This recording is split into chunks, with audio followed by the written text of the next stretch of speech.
You came back. Good. Pull up a chair and try not to make a sound. This is the last whisper. Before you go to bed tonight, check your walls. Not for bugs, not for mold, for something that might be listening back. This is a true story about a family who bought a house that had been empty for over 40 years. Not abandoned, empty. Built in 1979, and in all that time, not a single person had ever spent one night inside it. Until they did. Within 2 weeks, their 4-year-old son had made a new friend. A friend who lived inside the drywall. A friend the boy loved, right up until the night he begged his mother not to let it take him.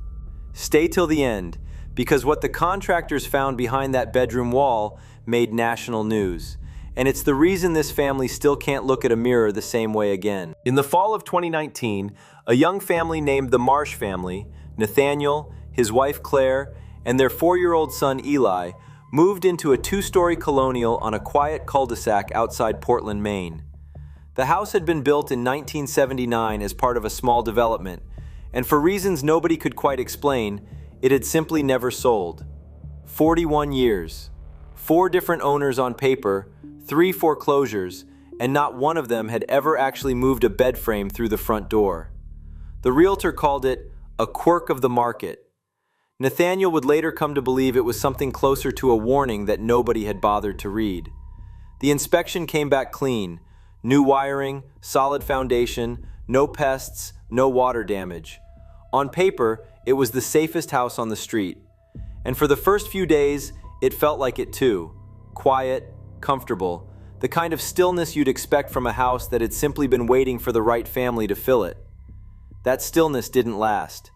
It started on a Tuesday morning, the kind of gray New England day where the sky just sits low and heavy. Claire had taken Eli to preschool, and for the first time since they'd moved in, Nathaniel was alone in the house. He remembers the exact feeling, not fear exactly, more like the sensation of being watched by something that wasn't in the room yet, but was about to be. No footsteps, no creaking floorboards, just a pressure behind his sternum that hadn't been there a minute before.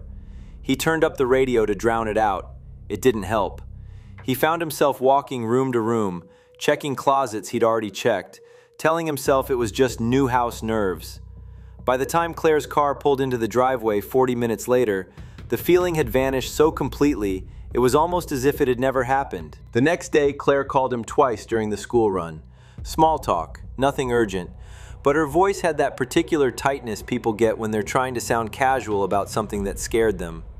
Neither of them said the word out loud yet, but they'd both felt it, and they'd both felt it exactly when they were alone. Within the first week, they noticed the feeling wasn't spread evenly through the house. It pooled, thick in some places, almost non-existent in others. The upstairs bathroom was the worst of it.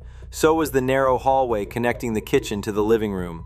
And it took Nathaniel embarrassingly long to notice the pattern. Every single one of those rooms had a mirror in it. The rest of the house, no mirrors, no problem. They didn't talk about it. Not really. New house, new city, new pressures at work. It was easier to blame stress than to say the word haunted out loud to your spouse. But Claire started avoiding the upstairs bathroom after dark. Nathaniel started leaving the hallway light on all night. Neither one asked the other why. Eli, meanwhile, seemed completely unbothered. If anything, he seemed happier than he'd been in months. He'd found a new friend to play with, an imaginary one, the kind most parents don't think twice about. He called him Mr. Hollow.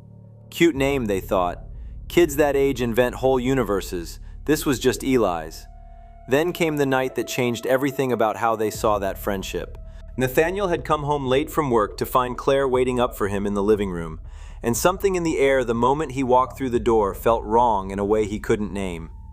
Dinner was normal, bedtime was normal, but sometime around 2 a.m. he woke up needing the bathroom, and the second his bare feet hit the hallway tile, the cold hit him like he'd stepped outside. Not house in winter cold, refrigerator cold.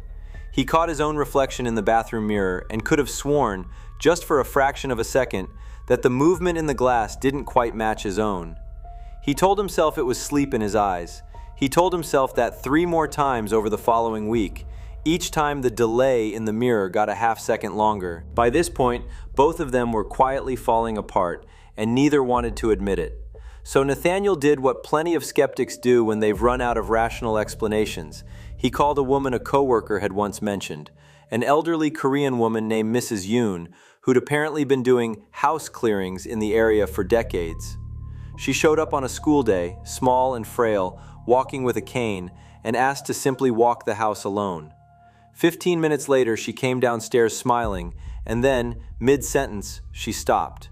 Her whole posture changed. She crossed the living room fast for a woman her age, pressed her ear flat against the drywall near the staircase, and went completely silent for almost 30 seconds. Then she screamed. She grabbed Claire by both shoulders, and in broken but absolutely certain English, she said the sentence that neither of them would ever forget. "Something living in your wall. Not ghost, not spirit, something that eats." She refused to say another word inside that house. She wouldn't even wait indoors for her ride. She sat outside on a lawn chair Nathaniel brought out for her, shaking, until her son came to pick her up. As he loaded her into the car, he looked at Nathaniel and Claire with something between pity and disgust, like they'd knowingly moved their child into a burning building. They told themselves she was just old, superstitious, maybe scamming them for money, except she'd refused payment entirely and left before they could offer it. That detail bothered Nathaniel more than anything she'd said. That night, Claire woke screaming that she'd seen a face, not her own, looking back at her from the bathroom mirror. Nathaniel checked. Nothing there. Just the two of them, wide awake at 3 a.m., too scared to turn the light off and too scared to leave it on. It was Claire who connected the dots first. She sat Nathaniel down and asked him what he actually knew about Mr. Hollow. Not much, it turned out. So she told him what Eli had been saying in the park that week, completely unprompted. That Mr. Hollow was thin enough to fit inside things. That he had a round face and a smile that never stopped. That he lived in their house and could never leave it. And that he'd told Eli, in Eli's own words, that he only likes me, he doesn't like you or Daddy. Neither of them slept that night. 2 mornings later, Nathaniel came downstairs to make coffee and found Eli standing in front of the hallway mirror, mid-argument with someone who wasn't there. "No, if you don't say sorry, I'm not going to be your friend anymore."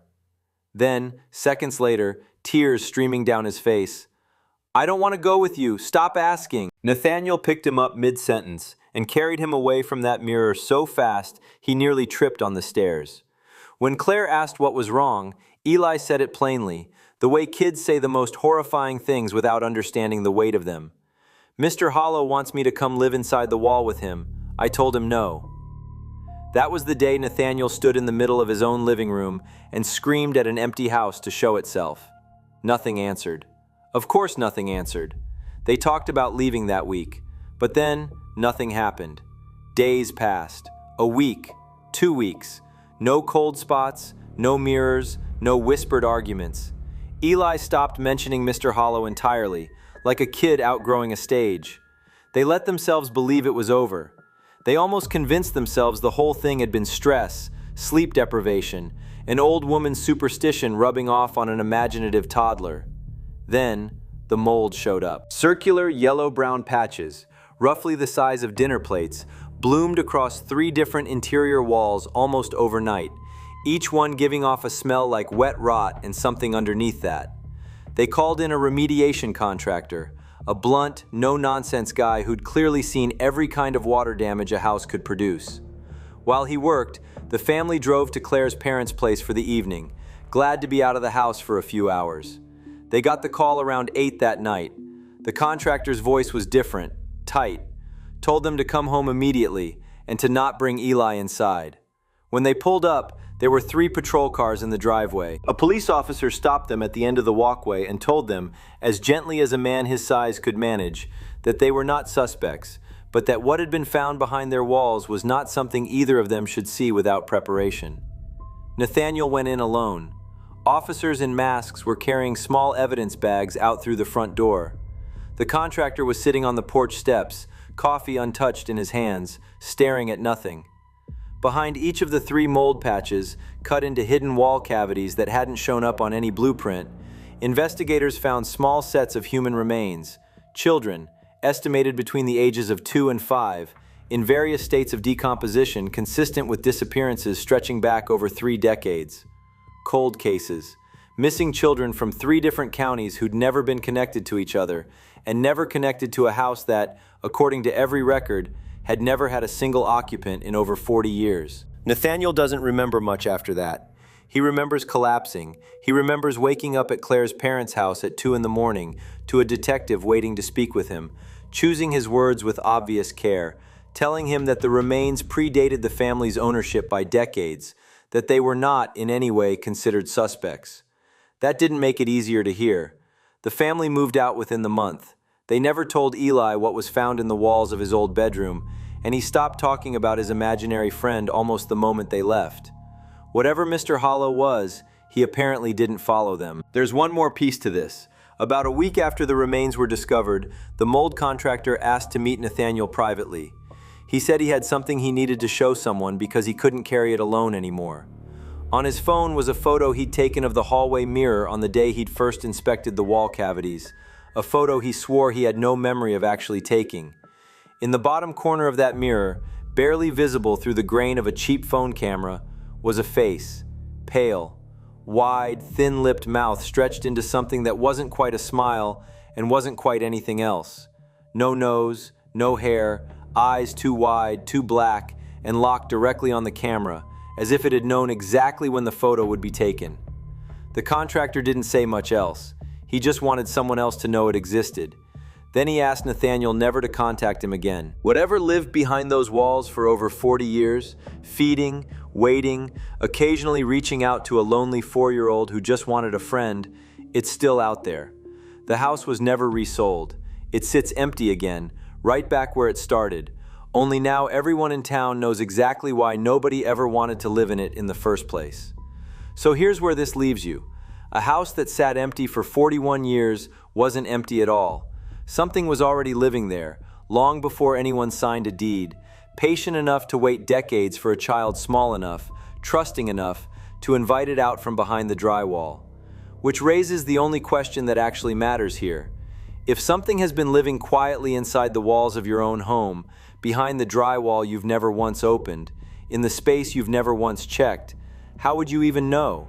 And if your own child came to you tonight and told you they'd made a new friend who lives inside the walls, would you believe them before it was too late?